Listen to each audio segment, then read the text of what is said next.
Assalamualaikum anak-anak, jumpa lagi ya sama Ustazah di mata pelajaran IPA. Hari ini kita mau melanjutkan belajar tentang perkembangbiakan pada tumbuhan dengan materi perkembangbiakan secara generatif pada tumbuhan. Yuk, siapkan diri kalian untuk belajar ya.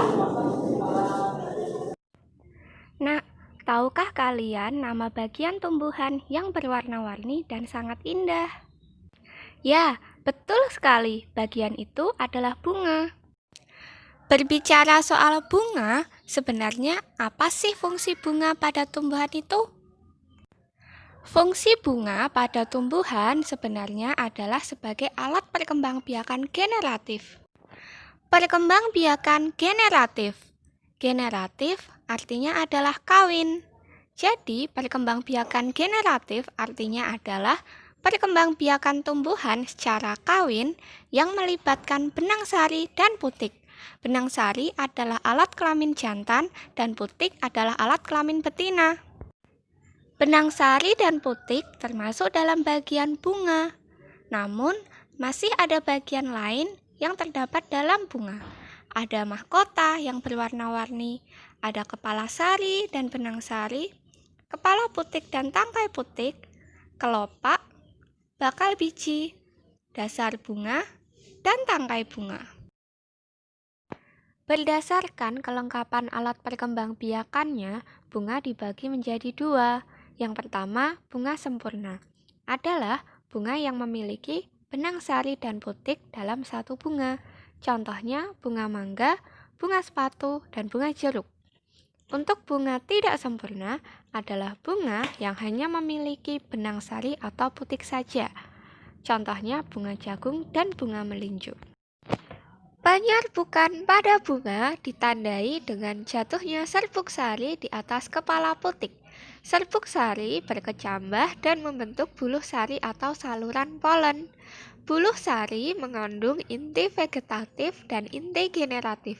Dalam perjalanannya, inti vegetatif akan hilang dan inti generatif terbelah menjadi dua. Setelah sampai ke bakal biji, inti generatif yang satu membuahi sel telur. Hasilnya yaitu embrio. Dan inti generatif yang lain akan membuahi inti kandung lembaga sekunder. Hasilnya adalah endosperm yang akan menjadi penyuplai makanan pada embrio saat pertumbuhannya. Pembuahan dikatakan berhasil jika terbentuk biji. Nah, setelah pembuahan selesai, mahkota dan kelopak bunga akan gugur dan bakal buah akan tumbuh menjadi buah yang di dalamnya terdapat biji. Penyerbukan pada bunga dapat terjadi dengan adanya bantuan dari luar tumbuhan atau bunga itu sendiri. Yang pertama, ada penyerbukan dibantu oleh angin. Yang kedua, penyerbukan dibantu oleh hewan. Yang ketiga, penyerbukan dibantu oleh air. Dan yang keempat, penyerbukan dibantu manusia. Penyerbukan dibantu oleh angin atau anemogami. Angin akan meniup serbuk sari sehingga terlepas dari tangkainya, lalu jatuh di atas kepala putik.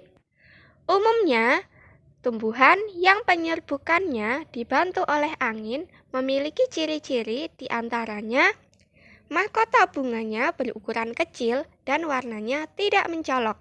Kemudian, memiliki tangkai sari yang panjang, lalu tidak memiliki kelenjar madu atau nektar. Contoh tumbuhan yang penyerbukannya dibantu angin antara lain jagung, padi, kelapa, dan kelapa sawit. Selanjutnya, penyerbukan dibantu hewan atau zoidiogami.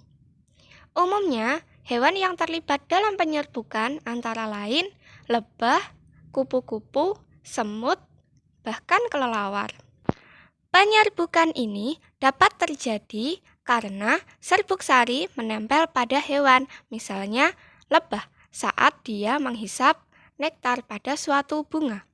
Lalu, lebah itu berpindah pada bunga lain yang masih sejenis. Selanjutnya, serbuk sari yang terbawa di badannya tadi akan menempel di kepala putik bunga yang lain. Lalu, ada penyerbukan yang dibantu oleh air atau hidrogami. Penyerbukan ini terjadi dengan melibatkan air, misalnya air hujan. Air hujan akan merontokkan serbuk sari dari tangkai sari sehingga terbawa arus air. Lalu serbuk sari akan menempel pada kepala putik bunga yang lain. Umumnya, penyerbukan ini terjadi pada tanaman yang hidup di air, misalnya hidrilla. Selanjutnya, penyerbukan dibantu manusia atau antropogami. Umumnya, penyerbukan ini terjadi karena organ bunga tidak bisa melakukan penyerbukan dengan dibantu angin, air, dan hewan. Sehingga membutuhkan bantuan manusia untuk menempelkan serbuk sari ke atas kepala putik. Contoh tumbuhannya antara lain anggrek, vanili, salak, dan buah naga. Berdasarkan asal serbuk sari, penyerbukan dibagi menjadi 4. Yang pertama, penyerbukan sendiri, artinya serbuk sari dan putik berasal dari satu bunga yang sama. Yang kedua, penyerbukan tetangga, artinya serbuk sari berasal dari bunga lain tapi masih dalam satu pohon yang sama. Yang ketiga, penyerbukan silang, artinya serbuk sari berasal dari bunga lain yang sudah berbeda pohon namun masih sejenis. Yang terakhir, penyerbukan bastar, serbuk sari berasal dari tumbuhan lain yang sudah berbeda jenis. Terima kasih sudah menyimak pembelajaran hari ini. Semoga bermanfaat. Sampai jumpa. Wassalamualaikum.